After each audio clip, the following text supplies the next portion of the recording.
c'est tellement d'heures de travail, bâtir les plans d'intervention, puis au final, on le regarde pas, on le met dans le fond du tiroir, puis je fais ce que je sais qui est bon pour l'élève.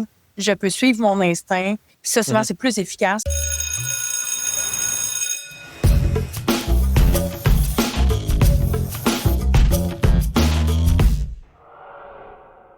Bienvenue à Cette semaine à l'école, épisode 31 du 22 avril 2026.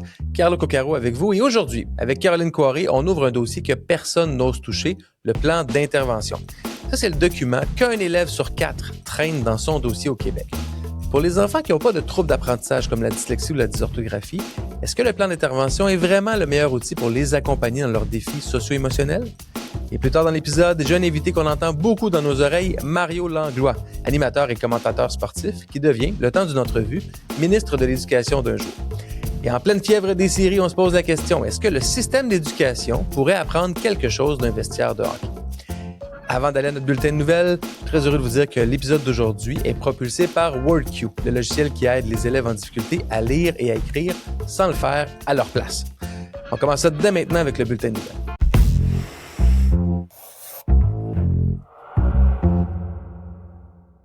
Et sans plus attendre, je vais retrouver Caroline Coiré, intervenante psychosociale, autrice, formatrice, conférencière. Salut Caroline, comment ça va? Salut Carlo, je vais bien, merci. Caroline, 2 questions. Comment a été ta semaine et qu'est-ce qui a attiré ton attention dans l'actualité cette semaine? Belle semaine chargée pour moi parce que je viens de formation. Je suis sur la route beaucoup. Il y a 2 nouvelles qui ont attiré mon attention. Donc, premier article, c'est celui qui est paru dans le Journal de Montréal. Les réseaux sociaux, c'est Ottawa qui est pressé d'adopter une loi pour interdire les réseaux sociaux chez les jeunes de 16 ans et moins. Donc, évidemment, je travaille sur les écrans, puis je me spécialise en prévention du numérique. Donc, ça fait vraiment mon affaire que cette loi-là. Donc, rapidement, ce que c'est, en fait, c'est qu'en Australie, en Grande-Bretagne, puis au Brésil, ils ont adopté une loi comme ça qui interdit avec des processus là, spécifiques là, qui protègent les données, qui va interdire, en fait, aux jeunes de 16 ans de s'ouvrir des comptes. On se rappelle qu'au Québec, c'est 14 ans l'âge, mais il n'y a pas de processus. Là, tu t'écris la date de naissance que tu veux, puis il n'y a pas de mesure pour filtrer. Et c'est un âge fixé par les sites web, pas par le gouvernement. Exactement. Donc là, ça permettrait vraiment d'avoir une législation sur ça qui envoie aussi, surtout, moi, ce qui m'intéresse dans cette loi-là, c'est le message clair que ça envoie à la société qu'il y a des risques pour le cerveau en développement que d'être sur des plateformes qui utilisent des mécanismes pour attirer et capter l'attention, maintenir l'attention, puis qui utilisent les mêmes stratégies que pour nous rendre accros à des jeux de casino, par exemple.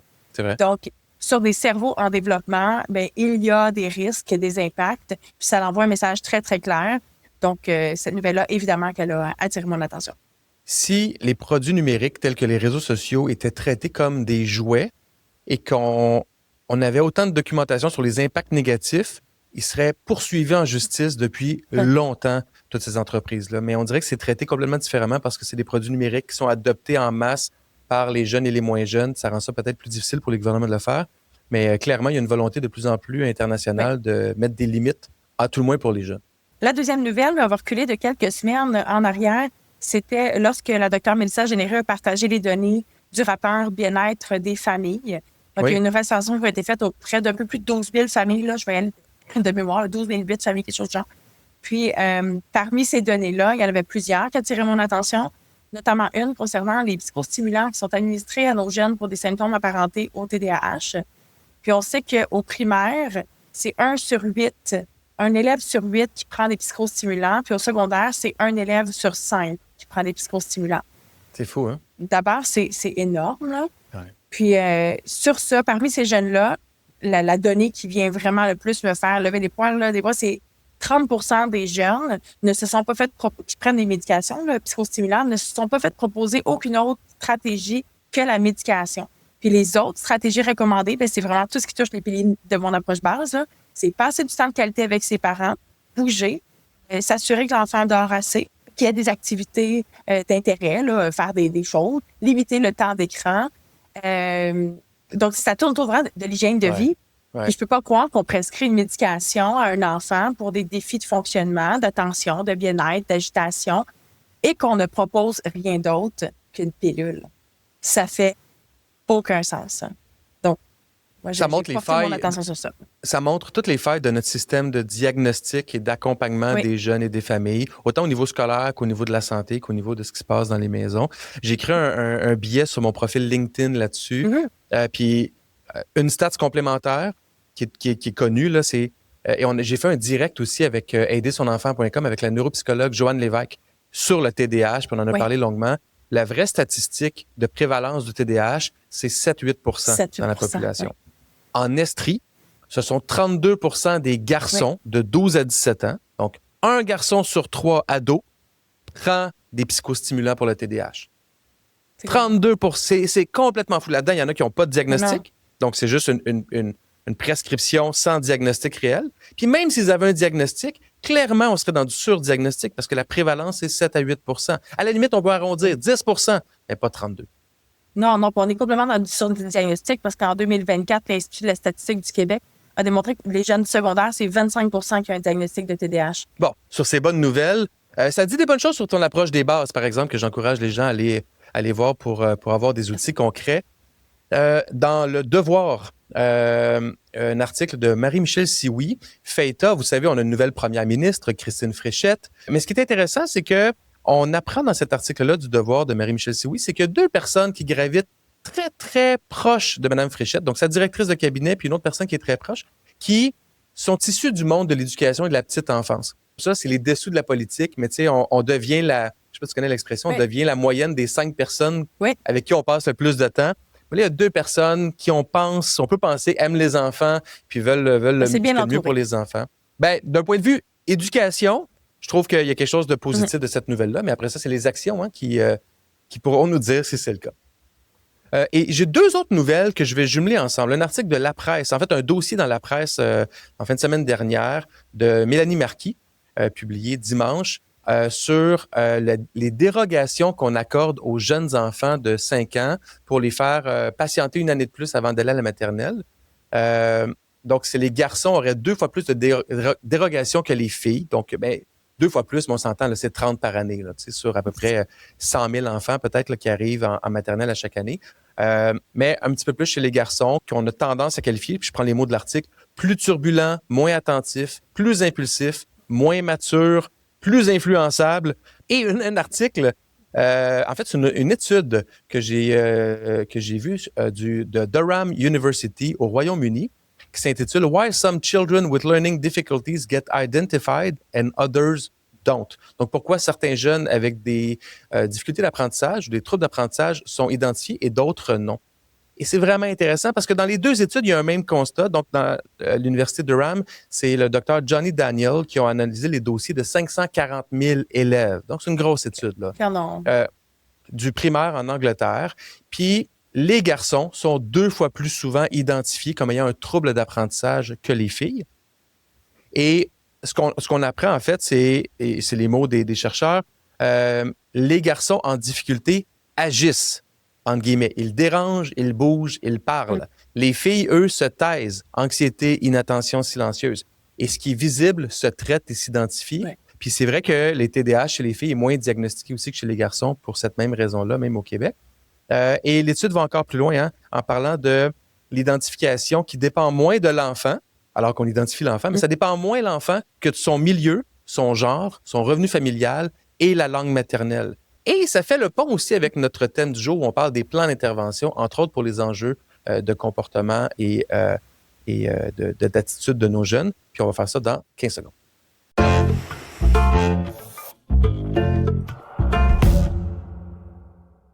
Cette semaine, on couvre un sujet qui concerne un élève québécois sur 4 et pourtant, c'est un sujet que presque personne ose remettre en question, le plan d'intervention. C'est l'outil légal censé garantir la réussite des élèves en difficulté. Sur papier, c'est un contrat entre l'école, la famille et l'enfant. Mais dans la réalité, c'est trop souvent un document qu'on remplit, qu'on signe et qu'on oublie.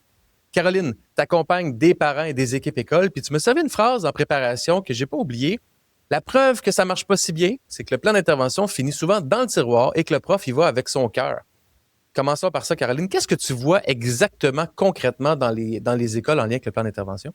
Oui, puis ça, c'est une phrase qu'une enseignante me dit quand je donnais une formation. Il y a comme une centaine d'enseignants qui étaient là. Puis il y a une prof qui avait la main, puis elle dit, tu sais, c'est tellement d'heures de travail, bâtir les plans d'intervention. Puis au final, on le regarde pas, on le met dans le fond du tiroir, puis je fais ce que je sais qui est bon pour l'élève.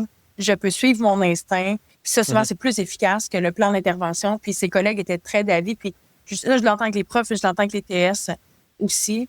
Puis ce que moi, je connais, que je vois, que j'ai vu, que j'ai accompagné les milieux, c'est qu'il y a beaucoup de choses au plan d'intervention qui fonctionnent pas, puis on comprend pas pourquoi ça fonctionne pas, mais pourtant, on a mis nos connaissances, on s'est rassemblé tout un groupe, ça devrait fonctionner, puis ça marche pas. Donc, c'est là que le plan il est écarté, puis qu'on y va avec notre cœur. Mais parlons-en de ce que c'est un bon plan d'intervention. Puis, tu sais, pour les gens qui nous écoutent sont pas mal au courant, mais c'est un document légal qui est sous la responsabilité de la direction de l'école. Donc, souvent, elle va être impliquée ou des fois, elle va complètement déléguer cette tâche-là à l'enseignant, l'enseignante au primaire, entre autres, qui connaît bien l'élève. On se réunit entre adultes, on met une liste d'enjeux, d'objectifs et de moyens. On présente ça à l'élève, puis là, après ça, comme tu dis, au quotidien, c'est un peu dur à consulter. Puis c'est pas tous les adultes de l'école non plus qui l'ont consulté. Oui. Mais c'est quoi un bon plan d'intervention? Il doit servir à faire quoi? Juste qu'on nuance déjà. Là, moi, je vais parler de ce qui est affectif et comportemental. Je vais pas parler des mesures d'adaptation là, académiques pour soutenir un élève en français, par exemple. C'est vraiment pas de ça que je parle. Un bon plan d'intervention, ça cible un objectif qui est... D'abord, ça cible un objectif, pas un paquet d'objectifs. C'est super clair, c'est précis. Donc, je te donne un exemple de ce qui n'est pas précis. L'élève fera des demandes adéquates. Ça, là, ça c'est assez flou. Hein. Ça veut rien dire. L'élève aura une réaction adéquate lorsque l'adulte lui fait une demande. Ça veut absolument rien dire. C'est pas clair, c'est pas précis. Fait, c'est une forme d'objectif, mais qui s'évalue pas ou qui va être variable d'un adulte à l'autre en termes d'évaluation. Là. Exactement. Puis en plus, quand on se demande, quand on a un objectif, puis qu'on se pose la question, est-ce que l'adulte de l'école fait toujours ça? Si la réponse est non, ton objectif, il n'est pas le bon. OK? Donc, déjà là. Après ça, tu as ton objectif. Donc, par exemple, dans le contexte où un enfant vit de l'anxiété, bien, Anthony utilisera des moyens pour s'apaiser lorsqu'il ressent 4 sur 10 et plus d'anxiété. Là, je dis n'importe quoi, là, OK? Et là, on va cibler des moyens qu'il va pouvoir prendre. Donc là, par exemple, dans ces moyens, faire des respirations, aller utiliser des objets dans le bac sensoriel, demander une pause pour faire un retour au calme, regarder des photos, peut-être s'il est plus jeune. Ouais. Demander l'aide de la TES. Exactement. Aller demander du soutien. Aller au bureau de la TES. Peut-être que c'est un adolescent, là, il est au secondaire. Il peut aller demander l'aide de la TES. Parfait. Donc là, ça nous fait un paquet de moyens qui va nous amener à des indicateurs. Donc, comment on va mesurer que cet élève-là rencontre l'objectif? Dans combien de temps on va le mesurer? Puis qu'est-ce qui va nous laisser croire qu'on est sur le bon chemin? Ce qui, moi, j'observe qui fonctionne pas dans les plans d'intervention, c'est que les moyens mis en place, ce sont des très bons moyens. C'est des moyens qui sont documentés. On sait que la respiration va aider le système à s'apaiser. Mais si l'élève ne sait pas faire des respirations, c'est pas un moyen, c'est un objectif. Ah oui, donc, c'est ça. Hein? Parce qu'il sait pas comment les faire, il sait pas quand les faire, il sait pas à quel moment les faire. Puis il y a un moment où le cerveau en développement, bien, il est capable de mettre des moyens en place quand il est pas trop stimulé, qu'il est pas trop surchargé. Mais à un moment donné, vient que le lobe frontal, c'est difficile d'y avoir accès. C'est donc difficile de se réguler, c'est difficile de se rappeler ses moyens, c'est difficile de savoir pourquoi je les utilise. Donc, parce que le cerveau se développe, il y a un certain moment où il sera pas capable d'utiliser ses moyens. Ouais. Puis ce n'est pas parce qu'il veut pas, c'est parce qu'il peut pas. Il aura donc besoin de l'adulte pour mettre le moyen en place. Puis ça, on le voit pas assez souvent au plan. C'est comme nos enfants à la maison, là. Ils savent là, qu'ils n'ont pas le droit de faire ci, faire ça quand ils sont fâchés. Mais quand la colère arrive, c'est extrêmement difficile pour eux de s'auto-réguler de la bonne façon pour éviter de dépasser les bornes. Puis c'est un peu la même chose à l'école. Mais comment, tu dis, il faut que les adultes montrent à l'enfant ou fassent un accompagnement. Mais concrètement, là, ça ressemble à quoi un bon plan d'intervention, mais surtout un bon déploiement de ce plan d'intervention-là pour l'élève? Par exemple, apprendre à faire des respirations. Pour que l'élève soit en mesure de dire, moi, je vais utiliser cette stratégie-là comme façon de me réguler pour gérer mon anxiété. Mais il faut d'abord, minimalement, qu'il y ait un adulte qui me l'ait montré. Donc, on va pas prendre pour acquis qu'il sait le faire. On va repartir de zéro. On va dire, voici ce que c'est des respirations, voici pourquoi on les fait. Donc, je vais te l'expliquer. Je vais te le montrer. Donc, je vais te l'enseigner. Je vais le modéliser. Je vais le faire avec toi. Je vais le faire devant toi. Je vais voir mon enseignant le faire à l'avant parce que ça fait du bien. Puis, c'est bon pour cet élève-là, mais là, on s'entend que c'est bon pour toute la classe. Mais cela dit, c'est un plan d'intervention. Donc, Oui. ça parle aussi des interventions faites par les adultes en prévention ou en accompagnement pour aider l'enfant. Donc, on en voit, j'en ai vu beaucoup de plans d'intervention, puis on m'en communique beaucoup, qui ressemblent plus à l'élève doit, l'élève va, l'élève prendra. Il est où le rôle de l'adulte là-dedans? Là? Ça ressemble à quoi des bonnes interventions dans un plan d'intervention? Là, je vais rapporter les mots de Richard Robillard, qui est un psychopédagogue qui enseigne à l'Université de Sherbrooke au 2e cycle en éducation. Puis il est super clair, puis mon Dieu, il n'a pas la langue dans sa poche cet homme. Il dit, un plan d'intervention, c'est 80% de ce que l'adulte fera pour aider l'élève à atteindre son objectif et 20% de ce que l'élève fera lorsqu'il est calme et disponible pour atteindre son objectif. On va en parler tout de suite de ça. Un plan, il y en a beaucoup de plans d'intervention dans le réseau. Oui. Il y a des raisons des fois administratives, là, puis d'avoir une cote pour l'élève avec le financement qui vient avec. Mais il y a aussi parce que des fois, on n'applique pas les bonnes pratiques en amont. Il y a un modèle pédagogique qui s'appelle le RAI, Réponse à l'intervention.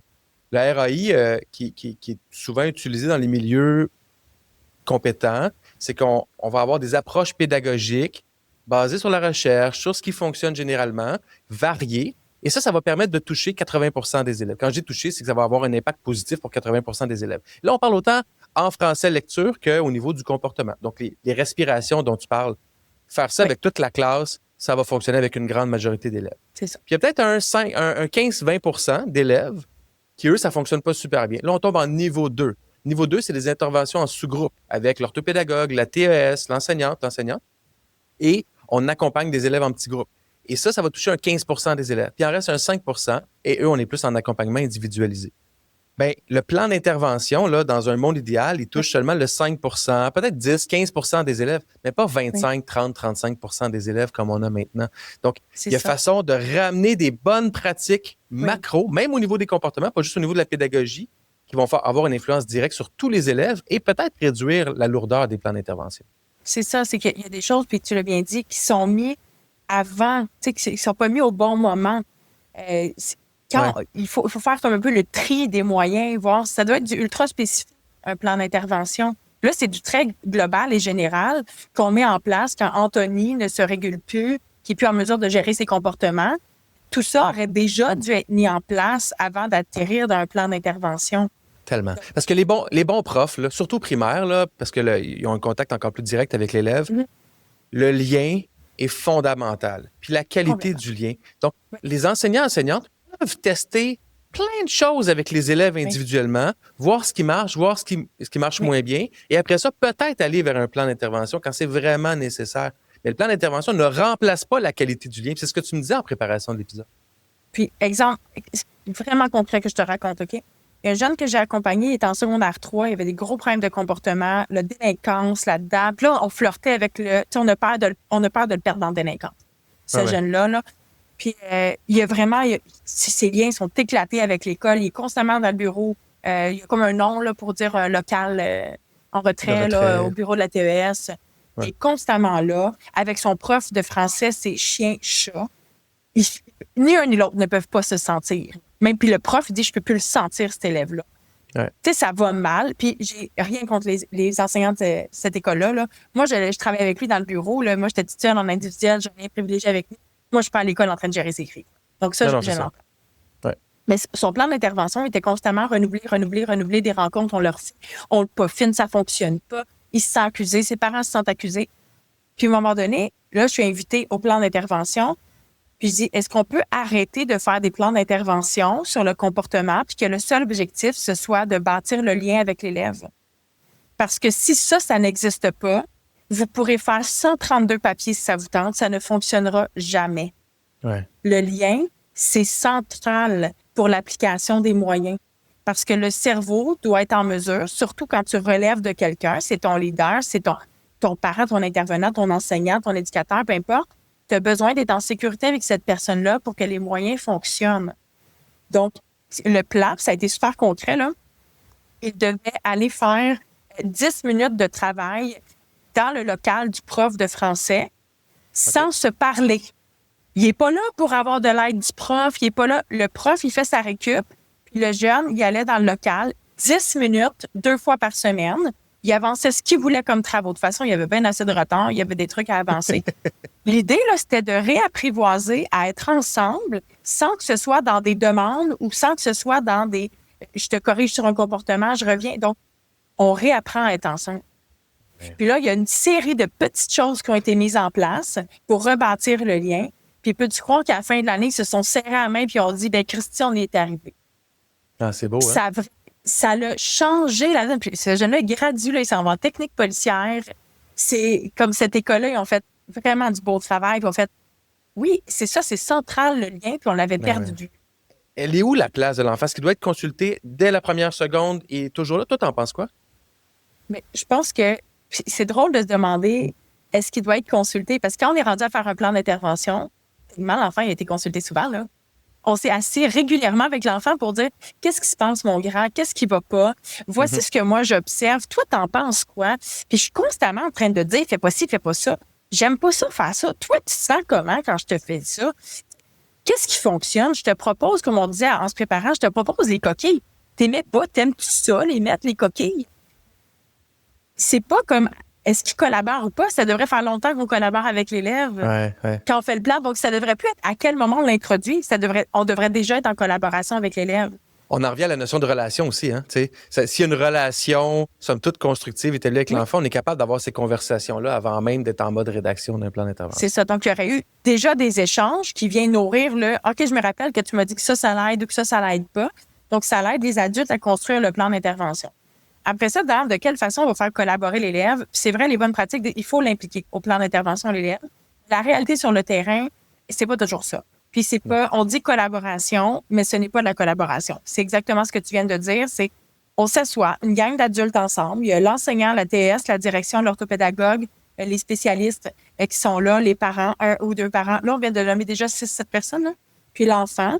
On lui nomme ses défis. D'abord, je serais humiliée, moi, qu'on me fasse ça, qu'on s'assoie 7 personnes ensemble, même si c'est pour mon bien, là, pour me parler de mes défis. Je veux dire, je fonds en larmes ou je sape mon camp, là. Okay? C'est vrai, hein? Oui, c'est vraiment intimidant comme approche. C'est extrêmement intimidant.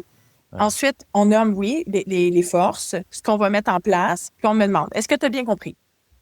On va juste transposer comme adulte. Moi, il y a 7 personnes qui ont commencé en me nommant, oui, mes forces, mais après mes défis. Moi, je retiens mes défis parce que l'humain est comme ça. On retient le « Ah, je me fais critiquer par cette personne. » Puis là, je dois comprendre, à la mesure de, si j'ai 7 ans, 10 ans, même 14 ans, je dois comprendre les mesures qui vont être mises en place pour moi. Puis on me demande, es-tu d'accord? Bien, je fais 2 choses. Je pleure, je dis oui ou je m'en vais. Je collabore pas. Tu sais, il y a des bonnes intentions, là. Là, on dit, j'espère que c'est exceptionnel.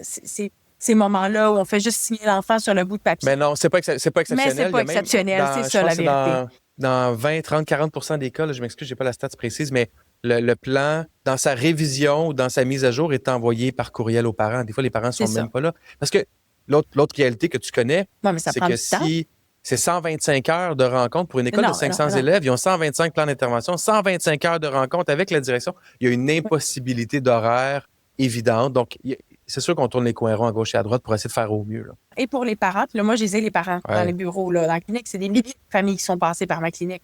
Puis le plan d'intervention, ça leur fait peur. Ils ont l'impression d'être menacés dans leurs compétences parentales. Ils ont l'impression de ne pas avoir leur mot à dire. Même si on dit que c'est collaboratif, qu'ils ont leur mot à dire, sont assis avec 4, 5, 6 spécialistes qui se font dire que leur enfant ne fonctionne pas. C'est autant humiliant pour les parents parfois que pour l'enfant qui est là, parce qu'ils ne savent pas comment le prendre. Donc, je pense qu'il y a quelque chose à revoir pour qu'il y ait plus d'humain au centre de nos plans d'intervention, que l'élève soit remis au cœur, puis que vraiment l'humain, au final, ce qu'on veut, là, c'est que cet enfant-là, là, il soit bien puis qu'il fonctionne à l'école. Ouais, donc, absolument. Est-ce qu'on peut faire ça plus simplement, que la livraison soit juste l'enseignant avec l'élève? Je pense pas, moi, qu'on a besoin d'asseoir tout le monde pour faire ça. Plus d'humain, plus de vraies discussions avant d'officialiser d'un papier qui doit être de toute façon pour plus spécifique.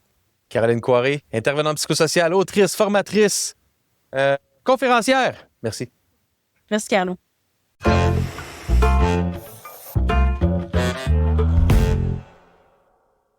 Notre entrevue de la semaine vous est présentée par WordQ, le logiciel de référence qui aide les élèves à surmonter les difficultés d'écriture avec sa prédiction de mots et sa lecture à voix haute. Découvrez WordQ sur nureka.co.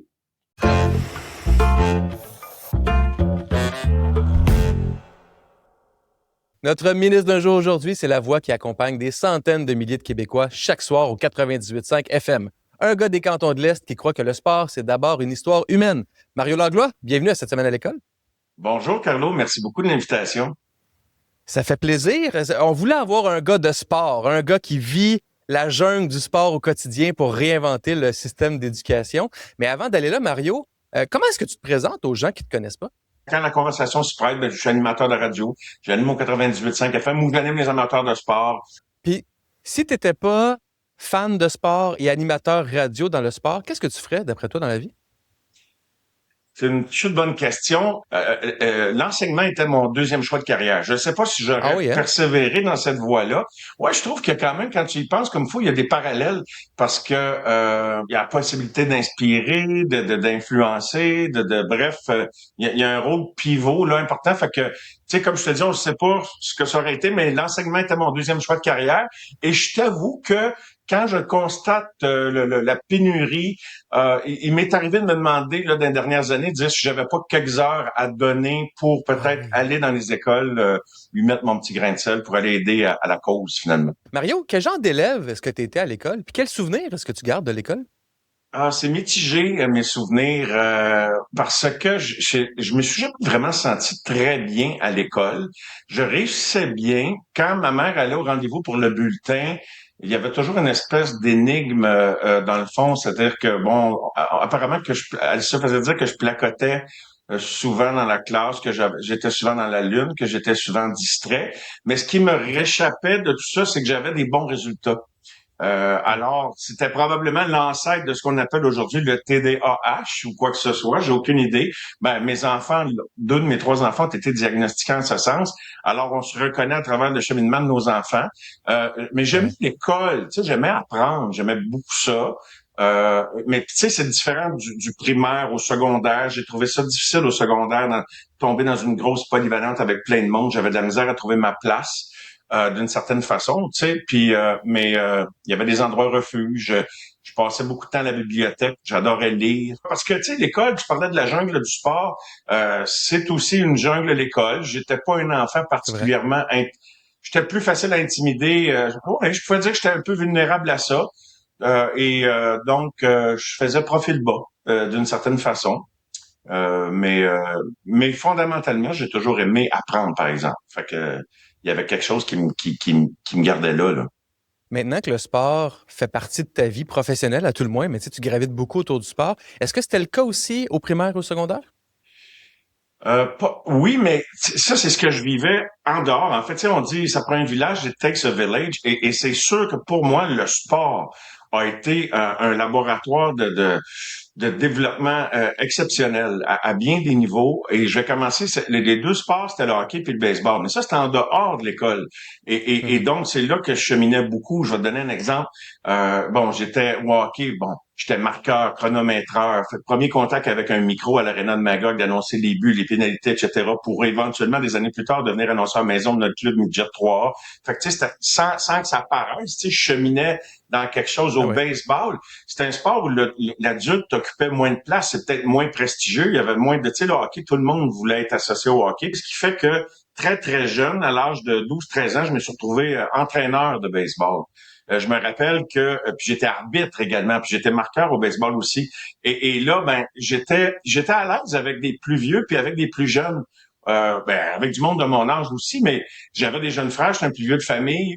Alors, puis je me rappelle quand l'année qu'on m'a donné une équipe, des parents arrivent, on va dire, mais il est où le coach? Qu'est-ce qui marche pas?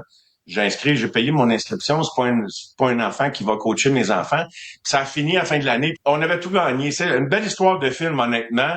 Mais c'est pas tant la victoire. C'est sûr que la victoire valide, mais le fait que moi, j'avais rien que ça à faire. Fait que c'était devenu quasiment un camp de jour. Moi, tous les jours que les enfants voulaient une pratique, fait que c'est devenu que les parents venaient déposer leurs enfants, puis il n'y a plus personne qui s'est posé de questions trop longtemps. Puis ça a été une année formidable. Mais ça m'a appris à négocier entre l'adulte, entre l'enfant, puis à trouver des façons d'inspirer, à communiquer. Fait que ça a été dans les deux cas, là, ces deux sports-là ont été, ma foi, très précieux pour mon développement comme personne. Mario, j'ai une bonne nouvelle pour toi. Là, t'es au Centre Bell entre la première et la deuxième, puis le premier ministre t'appelle Il dit, Mario, viens-t'en, j'ai besoin de toi pour devenir ministre de l'Éducation pour la prochaine journée. Puis là, on est le lendemain matin, il est 8h30, tu es dans ton bureau du ministère, tu as ta gang politique autour de toi, puis tu as les journalistes l'autre bord de la porte. Tout le monde attend de voir quelles vont être tes réformes. Le micro est à toi, Mario. Qu'est-ce que tu fais en éducation au Québec? J'ai souvent dit, moi, je ferais ci, je ferais ça, mais là, en réfléchissant sérieusement à l'entretien, je me dis, la première des choses que je ferais, c'est que je poserais beaucoup de questions. Mais grosso modo, là, écoute, ça va peut-être être un petit peu échevelé, mais je commencerai par d'abord la chose la plus précieuse. Là. Je pense, c'est comme si on parlait de médecine sans parler des médecins puis du personnel infirmier. Je pense que la colonne vertébrale de l'éducation, c'est les professeurs, les enseignants, les enseignantes. Et je pense que c'est l'essence même de l'école. On attache beaucoup d'importance à la technologie, au mur, à ci, à ça, mais tu sais, il y a une chose qui peut survivre à n'importe quel cataclysme, là, c'est l'esprit humain et c'est la philosophie. Moi, tu sais, puis encore une fois, tu sais, dans le sport, la motivation, c'est important. Je pense qu'on sous-estime toute l'intangible qui fait en sorte que l'expérience scolaire pourrait être plus positive. Ça fait tellement de sens parce que si on prend le parallèle du hockey, tu peux prendre 20 super vedettes, ça veut pas dire que ça devient une équipe instantanément. Puis devenir une équipe, ça prend des valeurs communes, un projet commun, une confiance mutuelle, mais c'est essentiel si on veut réussir quelque chose de beau. Et même, je pensais à ça, j'instituerais une de mes premières annonces, là, tu sais, pour stimuler ça, puis je pensais à ça 2 minutes avant d'entrer dans la conversation avec toi. Dis pas ça aux journalistes que tu pensais à ça 2 minutes avant.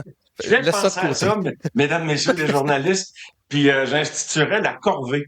Je pense que dans chaque école, il devrait y avoir, je sais pas si c'est une journée par session, une journée par mois, il devrait y avoir une corvée pour améliorer notre milieu scolaire, notre milieu de vie. Genre, on sait que tel groupe voudrait faire ci, voudrait faire de l'art, ben on va se mettre, tu sais, de se trouver un mandat qui nous réunit au-delà de nos notes scolaires, au-delà du meilleur de la classe, du moins bon de la classe. Tu te rendrais peut-être compte que le moins bon de la classe va être le meilleur pour bricoler quelque chose ou peu importe, mais je veux dire de faire un tout. Et même si on n'a pas assez de corvées pour des trucs à corriger à l'école, de se trouver des corvées dans le quartier, aller aider Madame ci au coin de la rue X ou aller nettoyer le parc à côté de l'école. Tu sais, de pas voir trop au-delà des limites, mais tu sais, de faire en sorte que on développe la solidarité, l'espèce d'éveil social, puis de se trouver des nouveaux laboratoires autour de l'académique 101 pour grandir, puis pour connaître son prochain souvent, parce que, tu sais, combien de gens on connaît à l'école, mais combien de gens on n'a pas l'occasion de connaître parce que on marche en parallèle tout le temps, mais il n'y a pas l'occasion de fusionner nos expériences de vie. Puis tu le dis aussi, tu sais, ça prend un village pour élever un enfant. Oui. Puis trop souvent, le village n'a pas le droit d'aller à l'école, puis l'école va pas dans le village. Un individu peut tellement avoir une grande influence sur ce qui se passe autour. C'est pour ça que je parle de... Tu sais, je parlais tout à l'heure, je sais pas si j'ai complété, mais tu sais, le soutien aux enseignants, le soutien aux professeurs, tu sais, de la formation continue, mais de les inspirer, de les épauler, de les soutenir. Ils sont pas parfaits, personne n'est parfait, on ne l'est pas, ni toi, ni moi, ni personne, mais de sentir qu'on n'est pas tout seul à ramer dans notre chaloupe. Je pense, ça rejoint encore ce que je disais par rapport à l'état d'esprit collectif, je pense que c'est un mood. Je dis pas à changer, je suis sûr qu'il existe dans plusieurs milieux, mais des fois, pour le même programme, tu vas avoir des réalités différentes. Oui, je le sais, parce que des fois, on est dans des quartiers différents, aux réalités différentes, mais au-delà de ça, on dirait que sur un même programme, il y a plus qu'une façon de le présenter, le programme, pour apprendre. Alors, voilà. OK. Donc, meilleur soutien aux enseignants, meilleure cohésion d'équipes d'adultes qui sont là pour les enfants, une corvée obligatoire quelques fois par année. Je trouve qu'on a un projet vraiment intéressant. Est-ce que tu aurais d'autres décisions ou réformes que tu voudrais mettre en place? Je pense qu'on parle beaucoup de décrochage scolaire. Moi, je suis le père d'un jeune homme qui a décroché. Moi, il y a une chose que j'ai découvert, pas que j'ai découvert, mais que j'ai réalisé, c'est une ouverture au parascolaire également. Tu sais, que l'école, il y a beaucoup de fois, les gymnases, la cour d'école, tu sais, c'est des grands espaces. Il y a lieu de faire des choses. Et à un moment donné, ma fille, j'ai une fille, 2 garçons, elle avait un match de hockey et ce soir-là, je me rappelle, je pense que c'était un mercredi au milieu de la semaine, mais donc dans la Ligue civile, mais elle avait un match de hockey à l'école, dans le parascolaire qui suivait l'école. Et elle a choisi de ne pas aller à son match sur patin pour jouer dans le gymnase de l'école en parascolaire. Moi, ça me parlait beaucoup, ça, parce que j'ai dit, wow, tu sais, sais, quand tu t'attaches à ton milieu au point de vouloir y rester après les heures parce que c'est là que tu vas être en contact en dehors de l'académique, que tu vas pouvoir continuer encore une fois, d'apprendre à connaître sous un nouvel angle ton collègue de classe ou de la classe voisine que tu n'as pas l'occasion, mais là, à travers le jeu. Fait moi, puis c'est pas juste le sport, là, ça peut être les arts. Puis encore là, je suis convaincu que ça existe parce que j'ai été au contact de ça, mais je pense qu'on devrait vraiment trouver une façon. Puis je sais que là, ça pose d'autres questions, mais il faut pas laisser rentrer n'importe qui dans les écoles, puis le due diligence, puis tu sais, mais tu sais, Oui, mais c'est des petits défis qui se contournent, là. au-delà de ça, je pense que le parascolaire, donc d'avoir l'occasion t'as eu ton transport, tu sais, parce que souvent, c'est pas tout le monde qui retourne à la maison dans un milieu hyper stimulant. Et c'est pas tout le monde qui est inscrit au hockey, qui est inscrit au baseball, qui est inscrit au soccer. Alors, puis je sais qu'on en demande beaucoup à l'école, puis c'est pas de le demander, puis il y a des profs qui s'impliquent là-dedans, mais je pense qu'on pourrait faire appel aux parents, aux civils, aux bénévoles, aux animateurs pour venir stimuler ça. Moi, je pense que moi, j'ai constaté que ça crée un attachement. Puis une fois que t'as une raison de plus d'aimer ton école qui est même pas liée à ton succès ou tes difficultés dans telle ou telle matière, ben moi, je pense que là, tu bonifies énormément ce qu'est ton école. Tu es animateur radio dans le sport, puis le sport, le hockey au Québec, c'est un peu comme une religion, on le dit souvent. Donc, je suis sûr que tu côtoies les jeunes, ils doivent t'aborder aussi. Qu'est-ce que tu penses de la jeunesse d'aujourd'hui? C'est quoi leur force? Ils sont curieux, ils sont ambitieux, écoute, c'est peut-être pas tout le monde, mais j'ai l'impression qu'ils sont décomplexés. Ils ont une confiance, tu sais, parce qu'on est dans un monde de technologie, puis ils maîtrisent très bien la technologie, mieux que les parents puis les générations précédentes souvent. Fait que ça les place dans une zone de confiance. Je pense que par contre, dans l'expérience humaine, peut-être que là, des fois, ça mérite d'être bonifié. Je les trouve formidables. Tu sais, la jeunesse, c'est inspirant. Ma plus jeune a 19 ans. Fait que, tu sais, je suis encore en contact avec des enfants de jeune âge. À travers le bénévolat sportif, j'ai été en contact aussi avec beaucoup de jeunes en coachant au hockey, au baseball, dans différents sports, en m'impliquant un petit peu. Puis je reçois beaucoup de stagiaires également, des jeunes de niveau collégial, des fois de niveau secondaire, qui ont besoin d'une entrevue pour faire un travail d'école. Puis je suis toujours curieux de les rencontrer, puis je les trouve formidables. Tu sais, c'est inspirant, la jeunesse, c'est nous, c'est notre avenir également. Et puis j'ai envie de les encourager. C'est pour ça que c'est rare, en tout cas. Je refuse pas, je refuse jamais, le temps que je peux glisser ça dans l'horaire et de les accueillir. Puis j'aime ça en savoir, je suis curieux de ces jeunes-là. On a tellement à apprendre d'eux autres également. Mario, ta journée est presque terminée. Tu es allé faire une visite d'école, une école primaire ou une école secondaire de ton choix. Les journalistes t'ont suivi, tu as pris des photos pour les Kodak. Puis là, tout le monde est parti, les lumières sont fermées. Mais avant de quitter la salle de classe, tu t'es dit, je vais laisser un mot au tableau pour les jeunes quand ils vont revenir le lendemain matin. Qu'est-ce que tu écris au tableau? Je pense que dans la vie, quand on a fait une petite action, ne serait-ce qu'envers soi-même ou envers quelqu'un d'autre qui nous rend fiers de nous, c'est très porteur. Fait que je pense que j'écrirais qu'est-ce que tu as fait aujourd'hui pour être fier de toi ou qu'est-ce que tu vas faire demain parce que ça amène en avant. Je pense que ça serait ça. Qu'est-ce que tu vas faire demain pour être fier de toi? Puis qu'est-ce que tu vas faire à chaque jour? Tu sais, c'est passer un jour à la fois. Un jour à la fois. Là, je travaille mon slogan, Carlo. il est pas à point, mais ouais, je pense, qu'est-ce que tu vas faire demain pour être fier de toi? Mario Langlois, merci beaucoup. Merci, Carlo.